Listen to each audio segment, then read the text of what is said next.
Let's apply what we learned over the last course sections, and let's apply it to this project we started a couple of sections ago, this blog.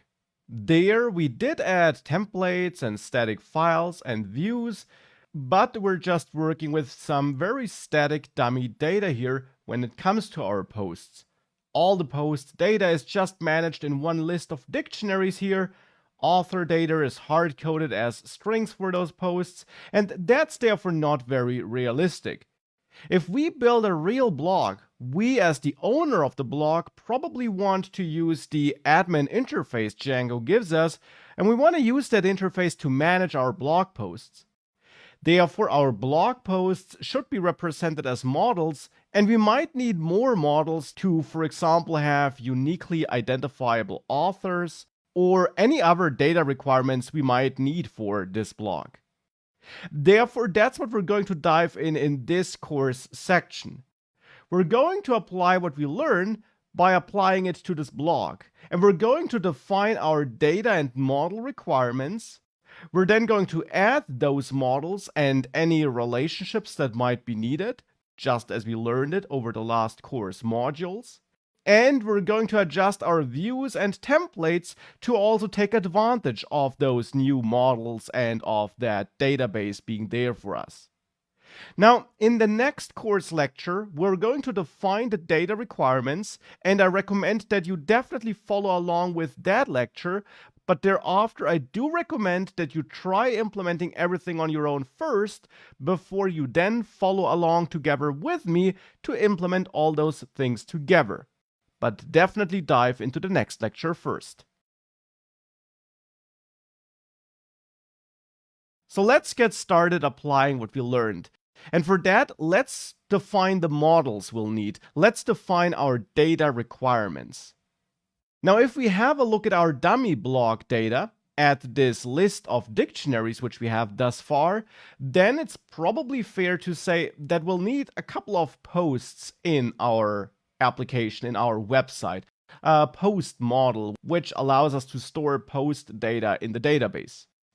And the post model should probably have the fields which we also see here on our dummy dictionary data, because I want to keep that general logic which we had back then.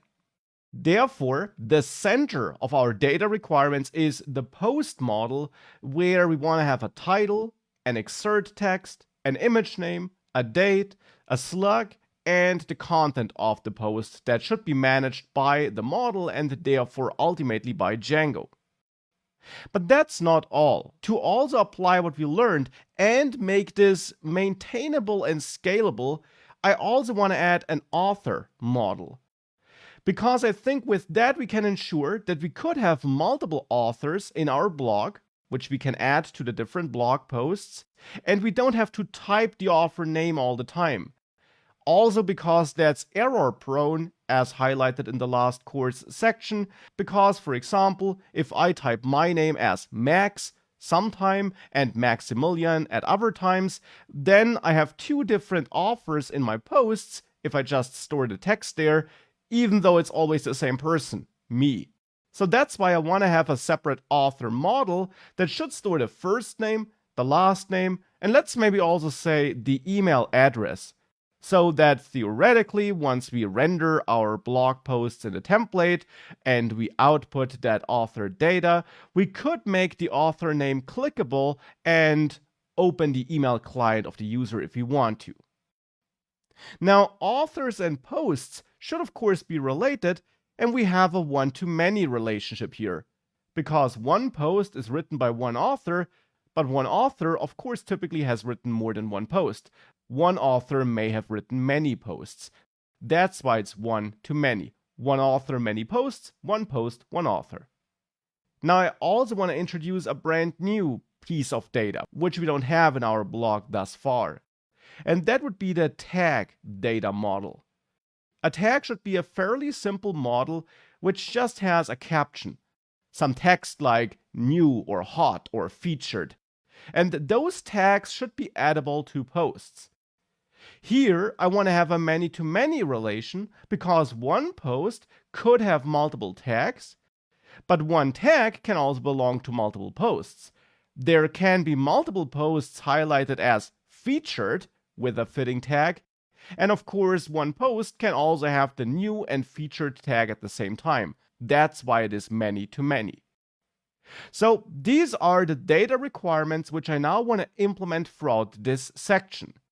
And as mentioned in the last course lecture already, I strongly recommend that you take a break here, don't follow along with the lectures instantly, but instead try implementing this on your own. Add the models, set up the relations, and then also adjust the code in the views and the templates to output posts which you pull from the database, to output author data which you get from that related post, and to also output the tags in whichever way you want. Definitely try this on your own first. Starting with the next lecture, we're going to implement this together. So let's now implement this together. And I will start by setting up all my models. And I want to set up all my models together before I then start adding data or anything like this, because you saw in the last course section that if you add models and relations step by step, you always have to take care that you update the existing data and you might run into problems there. That's why I'll first of all set everything up and then I'm going to add the data. And hence we'll start with the models.py file in the blog application folder in this overall project, because that is where we do add our models. And I'll start with the post model, which extends models.model, just as you learned it a couple of sections ago. Now, if we have a look at our data plan here, then we see that a post should have a title, excerpt, image name, date, slug, and content, and the connections to author and tag. Now, I'll dive into the relations in a second. I want to start with the other fields first. So I'll add a title field here and set this to models.what. Title is a text, and it shouldn't be a super long text, so I'll set this to char field and give it a max length of, let's say, 150. It's up to you which length you pick here, of course. Then I want to add an excerpt. And that typically, of course, is a bit of a longer text, longer than the title, but it also shouldn't be super long. It's still an excerpt after all. It should just be one paragraph or something like this. So therefore here, I'll again also use the char field and add a max length of, let's say, 200, so that it's a bit longer but not super long. Now we also need the image name. Now for the moment, it's just the name and not the image itself, because we're going to talk about file upload in a separate section later. So for the moment, my idea is that we pick one of the static image names and we store that in the database. That's of course not 100% realistic, because it limits us in which images we can add, but it's just a temporary solution until we later also are able to add real upload. So here I'll just add image name and also set this equal to a char field, because it is just the name of an image which we want to store, and that's probably not longer than 100 characters, or it shouldn't be longer than that. Now a post also has a date, and here I don't want a char field, but a date field. Now that is a field we haven't used thus far in the previous sections, so it's probably worth to take a look at the official docs for that. We can simply Google for Django date field to find the model field reference, and there we can jump to the date field definition. And here we see that the date field basically represents a date based on the Python datetime date instance, which is quite convenient as a side note, because previously we also created dates with that date function from Python datetime. And there we can set all the default options like blank and null and so on. And we have the auto now and auto now add options as well. With those, we can automatically set the date whenever the field is saved, so whenever the object is saved to be precise, or only when it's first created. And I want to indeed have a date which is always updated whenever we update the data, so auto now which sets the date and updates the date whenever data is saved, sounds like a good selection here. Hence, back in models py, I'll set my date field here, and I'll add this auto now option and set this to true, so that it's automatically set whenever we save data based on this model. Now we also want a slug here to have this search engine friendly URL from which we can read that slug, which acts as a unique identifier. So here we can set this to models.slug field, and I now want to add a couple of options here. To be precise, here I want to set unique to true, and that's a setting we haven't used thus far, but since I want to use the slug as a unique identifier for getting my posts, I want to ensure that it really is unique, and I want Django and SQL to check this and to warn me if I would try to save a post with a slug that already exists on another post. That's why I'm adding this. And I'll also add db index here and set this to true to let Django and SQL create an index for that field to make querying and filtering based on it a bit more effective. Though, actually, we can't even skip that, because if we have a look at the slug field documentation, we see that field db index is set to true automatically anyways there. Which does not mean that we can't set it again. That won't be a problem in any way, but we also don't have to do it. And actually, we can omit this db index option not just because a slug field automatically indexes this, but because unique true also implies an index. So since I have unique true, an index would have been created automatically anyways, just as an index would have been set automatically since it's a slug field. So we really don't need to add this. It's definitely an index, and still we can leave it there if we want to make it really clear that it's indexed. But you could remove it. So that's the slug, which is now also set. Last but not least, we'll have content. So the main content of our post. And that's now a longer text, a very long text potentially. And therefore here we don't want to use a char field, since that is really meant for shorter text, which is why you need to set the max length. Instead here we want to use the text field. And that's also a field we haven't used before, but if we dive into the text field documentation, we see that it's a large text field, and that therefore this is what we want to add here. We can add max length there as well, but we don't have to.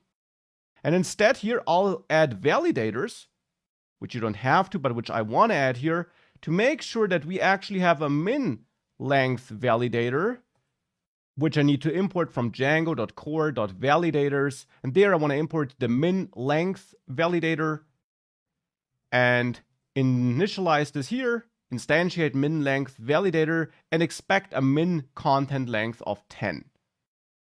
This is totally optional. I didn't specify it on the slide before, but it is something I want to do here. With that, I'll auto format this, and now this is my basic post model. Let's move on to the other models and the relations. So besides the post model, which of course is the most important model for this website, we also want to have authors. We want to have an author model, and we want to set it up as defined on this slide.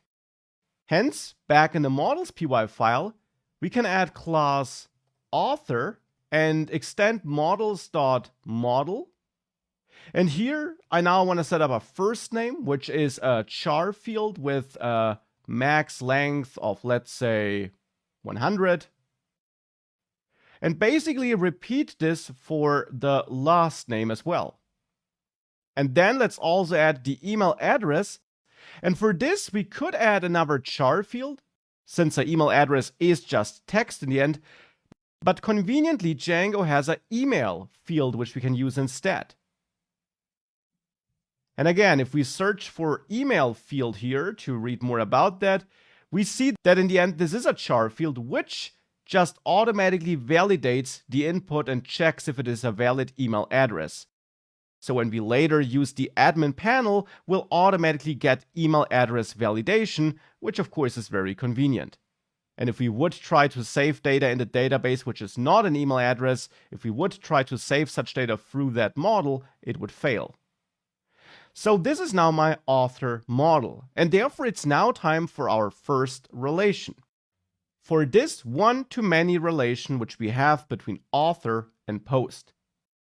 Now you learned that you can set up one-to-many relations by adding such a foreign key field. So here I want to go to my post and add the author field here and set this to models foreign key. And that then allows me to point at the related model, which in this case is the author. This sets up this relation. Now we also want to add onDelete to make sure how Django and SQL should behave here if we delete an author which was assigned to a post. And in that case, we probably don't want to delete the entire post. So I will just say models set null to set the field, the author field, to null if we delete a related author. I also want to make sure that when we use the inverse of the relation for querying, we don't have to work with post_set, but with just posts. Therefore, I'll set up the related name here and set this to posts, so that we'll be able to pick an author and then query for the posts of that author if we wanted to do that anywhere. And that's the author model added and the first relation set up. Let's now work on the last model and the last relation. So the last model is this tag model, and the relation related to that is the many-to-many relation. So let's add that. The model, of course, is fairly trivial. I'll just add a new class here and name it tag and extend models.model. And in there, all I want to have is this caption field, which is a simple char field because it should just be some short text. So let's say not longer than maybe 20 characters. But now I also want to set up a relation, a many-to-many relation. And we could add the relation on both the tag and the post, but for me here it makes more sense to see that from the post's perspective. So here I will add tags and set this equal to models many-to-many field, and then pass the tag class as a value to many-to-many field. And that is all we need to do here. That allows us to set up a many-to-many relation. So now these posts are all set up. Before we now make the migrations and run the migrations, I want to register them all for my admin panel to make sure that we also can use that soon. So to make sure that we can also edit all our data through the admin panel, which I of course want to do, I don't want to use the shell for all of that, and I don't want to build my own panel. To make sure we can use the built-in panel, we go to admin py, and there you learned that we need to register our models. So first of all, we import them. From .models, we simply import the post, the author, and the tag. And then down there, we can call admin site register for the post. And repeat that for author and for tag. Now we could add such a model admin class if we needed to add extra configuration, and we might do this later, but for the moment I just want to register all these models, and we can then fine-tune the admin interface and the admin panel later anyways. So now, with that saved, it's now time to make and run the migrations, to create a super user, and then to start managing some data before we then make sure that we also query that data in our views and we output it correctly. So let's now make and run the migrations. So I'll reach out to manage py and call make migrations, and it crashes, probably because I have a typo. Yeah, post, that should be models.model. Not models. And that's what this error is telling me, that there is no models class I can use. So a simple typo in the models.py file, which I fixed now. And then I can repeat make migrations, and I get another error. On delete set null, but cannot be null. And that makes a lot of sense. I want to set this author field to null if a related author is deleted, but I haven't added null equals true here, which I need to do though to allow Django and SQL to write null values to that field.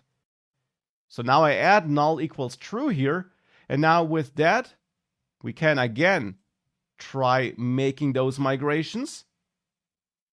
And now this worked. Now I also want to run the migrations, and therefore I'll now call migrate. By the way, if you didn't have a DB SQLite free file yet, it should have created one automatically. If you're facing any problems there, just create one manually as shown to you earlier in the course and try migrating thereafter. With that here, it ran all these default migrations for the admin area, for example, and then also my custom blog migrations here. And that means that now we got that initial database structure and these core tables set up. Therefore, now let's create a super user so that we can log into that admin area. We do this with Python 3 in my case, manage py, and then create super user. Hit enter and pick a username, followed by some email address, and then a password. And I'm again using a rather insecure one, which is why I'm getting this warning. Of course, you can pick a more secure one, but I'll confirm my insecure one here. Now this super user is created, and now we can try logging into admin. It should work, because if we have a look at our main project-wide URLs, we have this admin URL here as well. So if we now start our development server again with manage py run server, I should be able to visit localhost 8000/admin, and I am able to do that. Now if I enter max and my super insecure password, I can log in, and I also see all my data here already, my models, because I did register them for administration. Now let's get started working with that. So let's start working with that data, and for that I'll start with the authors and add a new author. And I'll add myself here, Maximilian Schwarzmüller. And we got this built-in validation, which we saw before. So if I try to save this here, I get an error because email address is required. And here it's also validating if that is an email address, and it tells me if it's not, because I did set this special field type here for a post, for author. Email address has this email field. That's why we get this email address validation. But now if I do add some dummy email address here, I can save this author. Now, I'm not too happy with the output of the author here. So, of course, you learned how you can tweak this. You can override this __stir method here in the author model or in all models. And this allows you to change how it's represented as a string, how objects based on that model are represented as a string. And here we could return first name and last name combined. And we can again create such a helper method, as I also did it before in one of the course sections. We can add a full name method here, where I return an f string, where I have self first name, white space, self last name, and in the stir method we just return the result of calling self.fullname, like this. That's something we can do, and that is something we did before in this course as well. Now if I save this and reload here, I have this nicer presentation. I also want to work on my posts, and I want to add a new post, but before we do that, I want to add a couple of tags to work with. So here in tags, I will add a featured tag and save this, and add another new tag where I say new, and save and add another, and add a hot tag. so that now I got 3 tags. And again, I'm not really happy with how this is represented here. So of course we can also go to the tag model and override this str special method here to make sure that we return self.caption. So simply the caption stored in the tag as a string representation for the overall model object. So now if we reload, we see this. Now let's work on the posts. And of course, there we'll face a similar problem with how it's presented, but here I'll not add the stir method, but instead there I later want to tweak our admin panel a little bit, as we also learned it earlier in the course. But first of all, let's add a post here. And let's give it a title. And for this, I'll simply copy one of my dummy post titles I created before. So the data which we have in views.py. I'll take mountain hiking as a title, and as an excerpt, I'll take this text here. Let's see if it's too long. Maybe we can use it. As an image name, I'll pick this image name, which I used before, like this. And as a slug, it would be nice if that would be auto-populated, and that's therefore also something we'll add soon. For the moment, I'll manually write it and copy that slug which I used before. Now for the content, I want to take this content which I have here, this dummy text, and add this here. And whilst I'm here, I'll fix the line breaks so that there are some line breaks, but I don't have this strange indentation. So I'll make it like this. Remove this and just copy this one more time and get rid of all those paragraphs down there so that I have this text here. And then as an author, I'll assign myself and I'll make this featured and hot. And you can select multiple values here by holding down Command on macOS or Control on Windows. And then let's click Save here. So now this post was saved. Now, I will add a second post immediately, and again, steal my data from here. Programming is great. And insert this here, and add this excerpt, like this. And of course, also insert the image name, which I used here, which is this one. And at the slug, it's still not automatically created, so I'll temporarily still add it myself. And for the content, I again will use this dummy content, copy this text, paste it in there, get rid of the line breaks or these strange indentations, and just repeat this here. And again, I'll also select myself again, since I'm the only author, and make this new. We could assign more tags, but I'll just assign one tag here. Now we have 2 posts, and we can add a third post, but before we do that, I want to tweak the admin panel. I want to make sure that here we got multiple columns, that we can filter here on the right, and I also want to make sure that when we edit a post, the slug is auto-populated. And these, of course, are all things we already did before.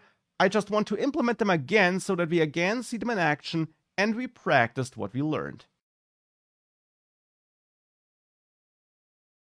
So how can we tweak the admin panel? Well, in some aspects, so when it comes to the individual fields to be precise, we can typically do that in the models.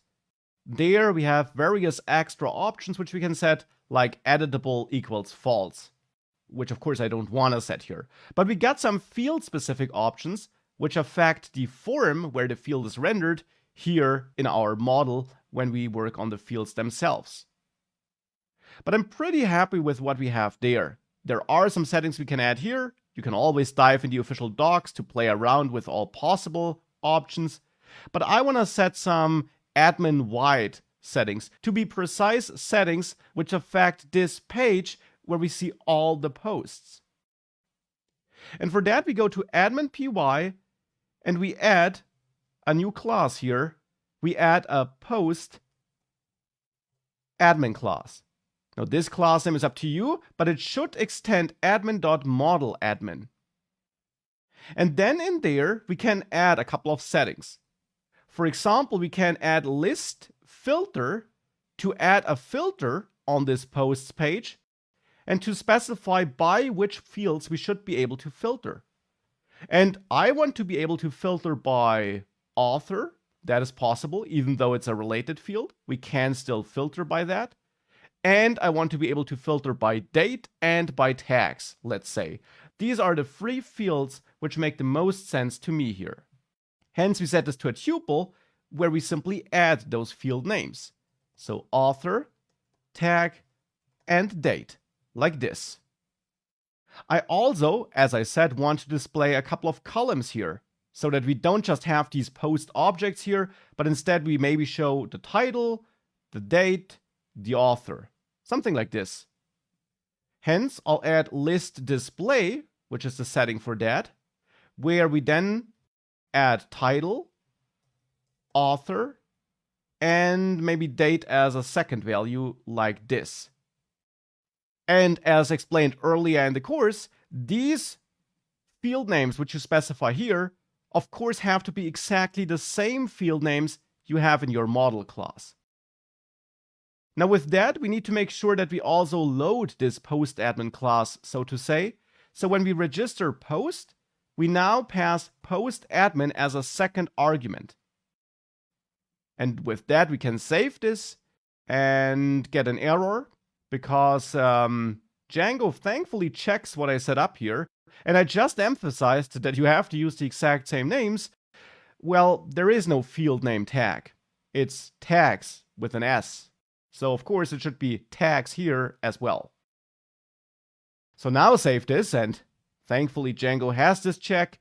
Now with this saved, if we reload here, we got these columns and we can filter.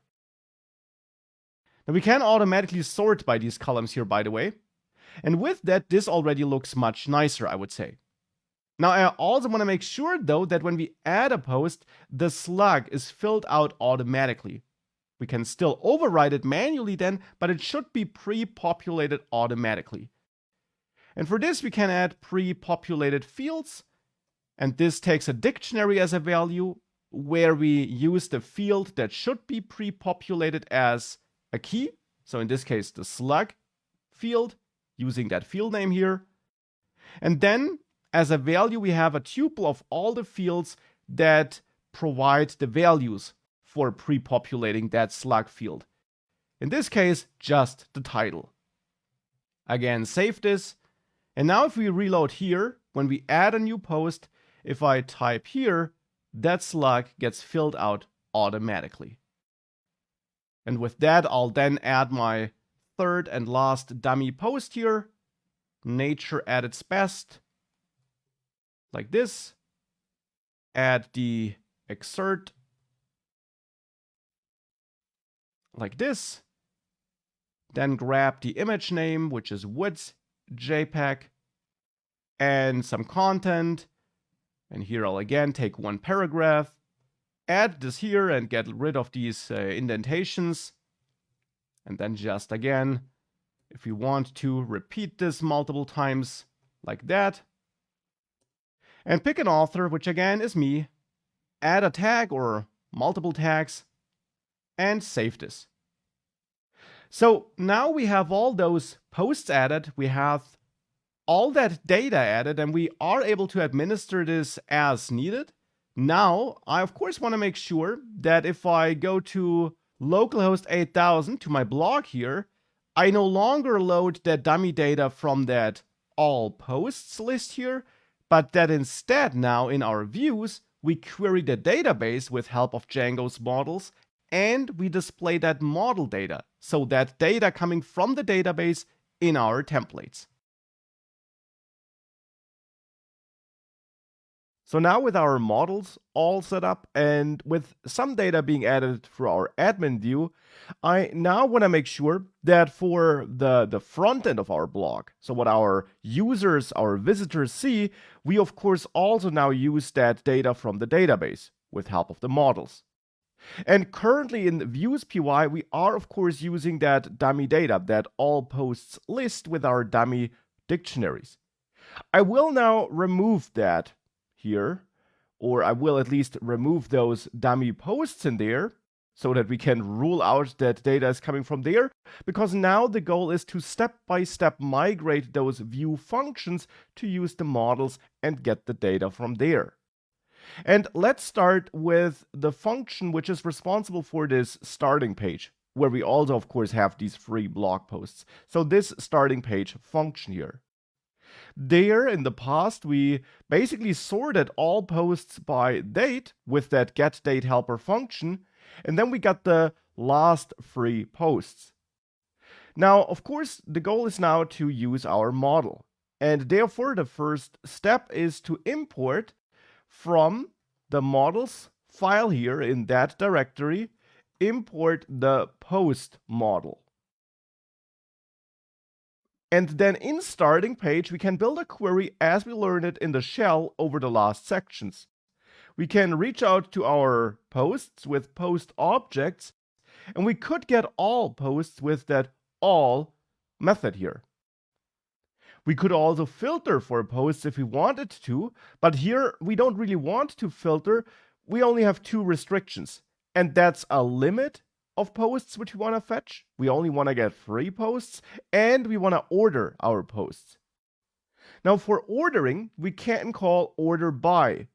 We can call this on the result of filter, but we can also call it on the result of all, since we can generally call it on any query set, and all also just returns such a query set. So here we can also call order by and then pass in the key by which we want to order, and that would be the date here. So one of the fields in our model, in this case in the post model, that date field. I want to filter by that, and we can filter in ascending order or in descending order. And I want to filter in descending order with a minus here to make sure that the post we added the last is on top. Now that gives us the ordered posts, but we only want to get free. And here's something very neat which we can do with Django, which we haven't seen up to this point in this course, which you might have done in your solution still, and which is absolutely correct. We can now also take a slice of that result here with that default slicing syntax we know from Python, so by adding square brackets, and then to take only the first three elements, we use this slicing syntax. Now a couple of important annotations here though from my side. For one, you might think that this is bad for performance, because you could think that here Django reaches out to the database, gets all posts, and then slices all posts in Python. And that would be very inefficient, because we would needlessly fetch all posts from the database, even though we only need 3, and then we would filter them in Python.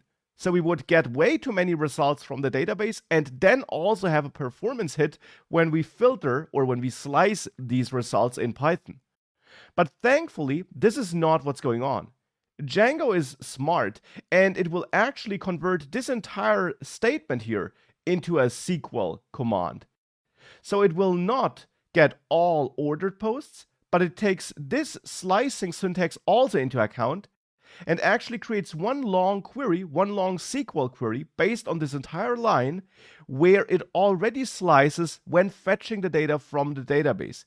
So it only fetches 3 results from the database because of this line. That's some optimization which Django does for us behind the scenes automatically.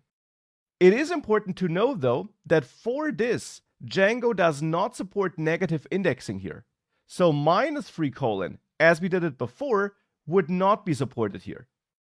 But that's no problem, because since I'm sorting by date in a descending order already, I now want to get the first 3 dates, because since we're starting with the most recent date, because of that ordering, I want to take the first 3 posts, because that will be the 3 most recent posts. So therefore, this one line does all we need to do. It gets us the 3 latest posts, and therefore I can now get the latest posts and pass them on to posts here to my starting page. Now, if we save that and we go back and reload that starting page, I get an error. Failed to look up for key image in post object. And that makes sense, because in my post model here, I do have a key named image name. That's where my image name is stored in. But in my template, if I have a look at the index.html file for the starting page, there in this template, in the post then, in that included post, I am referring to just .image. This should now be .image_name, since that's the field name in the post model. And we are now working with that post model. So that's something we need to change and save. And then we can reload here, and this now looks way better. Now those posts are being loaded correctly. And therefore, let's now move on to all posts, where of course now currently nothing is showing up because we haven't updated this method yet. In case you haven't implemented it on your own yet, maybe try implementing this page on your own now. In the next lecture, we're going to do it together again. So let's now work on that all posts page. In the views.py file, that is that posts function here. Now there, we are doing something very simple right now.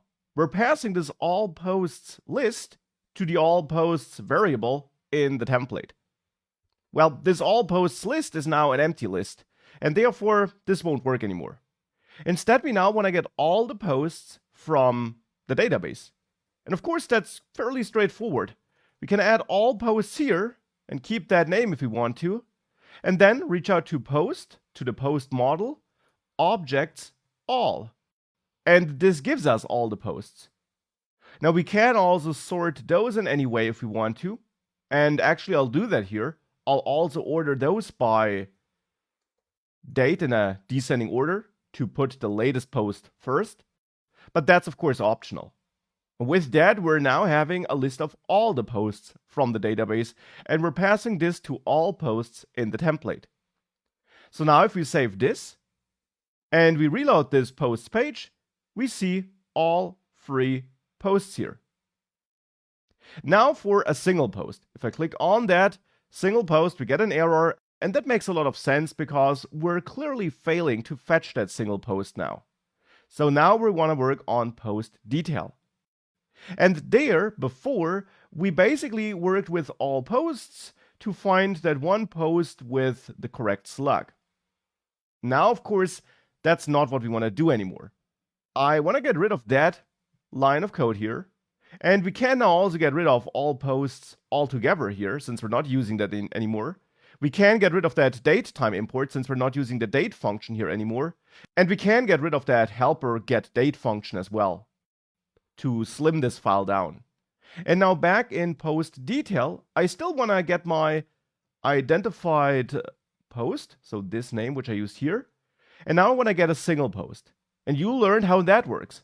We can use the post model, and then objects, and then get instead of all. And this gets us a single post. And here we then can tell Django how this post should be identified. In this case, that slug, so that slug field in our post model, the value there should be equal to the slug value we're receiving here. So slug on the right side is this argument, slug on the left side is the name of that property, of that attribute in our model. Now, of course, this could fail, and therefore we could wrap this in a try except block to show a 404 page if it does fail. But I did show you a little shortcut which you can use instead, where we import from Django shortcuts, not just render, but also getObject or 404. And with that imported, we can get our post here simply by instead calling getObject or 404, pass in our post model here to let Django know for which model it should find an entry in the database, and then our condition, which is slug equals slug. With that, we get the identified post. And if we now save this, we should not get this error anymore, but instead a different error related to our image key, which again makes sense here because for post detail, I'm also accessing post.image here. That was correct before. Now it's .image_name. So we should fix this. And with this fixed, if we now reload, that's looking better. So now that is generally working, and we are outputting all that post data again. But of course, we also have the tags and we have the author model. And I am outputting the author here, for example. I'm simply outputting post author like this. And because in the author model I added str, this is actually outputting my full name. So that's good. But maybe we want to make this clickable, that name. We want to turn this into a link. And when you click it, we open the mail client. And maybe we also want to show the tags of a post. Let's say here on that post page below that title. And therefore, these are the next steps I want to take in the next lectures. Let's work on the author first. In post detail, I'm outputting the author, and now I actually want to wrap the name itself into an anchor tag so that it's clickable. And there I want to point at the author email address. I want to open up the email client of the visitor and prepare an email to the author. Now in our model, in our author model, we do have that email address field for the author. So the question now is what we need to do in our view here, in our template. And the answer is rather simple. We can open the email client of the visitor with the mail to instruction. That is standard HTML, has nothing to do with Django or anything like that. With mail to : you can, for example, make sure that the mail client is opened and test@test.com is pre-filled as a receiver, as a recipient of that email. So with that, if I now save that template and we reload, this is now a link. We can work on the styling in a second. It is a link now. And if I click it on a second screen for me, but still it opened up this email client. And the same should be true for you. So let me briefly work on the styling here. For this, we got our static files. And we got the static file for the post detail. And there, in the end, I want to make sure that, since this is in the overall summary, in the summary, my link is styled differently. So it's in this section with ID summary. So I'll go to post detail CSS and make sure that in summary, maybe here below summary address, I style links in the summary and I make sure that the color there is still white and the text decoration is none. Now, with that, save this file, go back to your blog post, and there open up your developer tools, and then right-click on the refresh icon here in Chrome and click empty cache and hard reload to ensure that the latest version of the CSS file is pulled in, and now it's white again. You can, of course, style it differently to make it more obvious that it's a link. I just want to focus on how we get the actual email address in there. Because up to this point, that's not the case. Currently, I have test@test.com in there.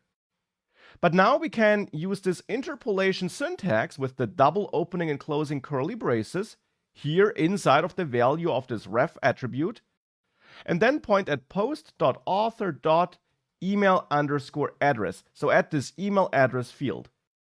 That's what we can do with Django and its related models. It works just like this, as you learn it over the last course sections as well. So now with this, if I now reload this, it indeed, I can see it in the bottom left corner, it's very small, but you can see it, it indeed now points at the email address I set up for this author. So that works. Let's work on the tags now. And for the tags, I want to make sure that I output them below this h2 element here. So for this, let's try adding a div here. And here I'll add tags as a text. And if we now reload, we see tags here. So that's now where the tags should show up. And we can again work on styling later. Maybe we want to have them closer to the title, but again, styling is something we can do next. Of course, I don't want to have the hard-coded word tags here, but the actual tags of that post. And thankfully, again, it is straightforward to get access to them. We have access to the post, and of course, that post has tags. So what we can do here to loop through all the tags and render them, we can create a tag here in Django template syntax. So not related to our tags stored in the database. So this Django template language syntax, which is called tag, create a new tag here and create a for tag specifically to then loop through all the tags in tags, to be precise in post.tags.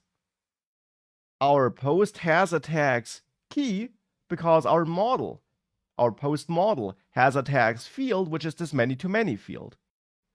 So let's try looping through that. Let's also, of course, therefore end this for loop. And then in between, maybe just output a couple of spans, where every span then, at the moment, just outputs the interpolated tag. To be precise, the tag.caption, because in our tag model, we do have that caption field, which holds the actual text. But outputting tag itself would also work because of this str function which we added. But I'll output tag caption, save this, and reload, and it crashes. Now, why does this crash here? It crashes because a post does have tags, but what is this tags field again? Do you remember? It's not a list of tags. Instead, it is just an object that allows you to drill into the related model or run queries on the related model. So therefore, we can't use tags like this. It's not a list of tags, but we can get there. Back in our views in post detail, we could, for example, add a new variable to the template called tags or post_tags, whatever you want. And as a value, we can use our identified post here and then access tags. And on tags, we could now get all the tags related to this post. That is now something we could do. Now we are querying for all the related tags, all the tags assigned to this post. And it's now the post tags variable, which we can use in the template to loop through. So here I replace post.tags with my new post_tags variable. I still output tag caption because we are still querying for entries from the tags table, which are based on the tag model, which does have this caption field.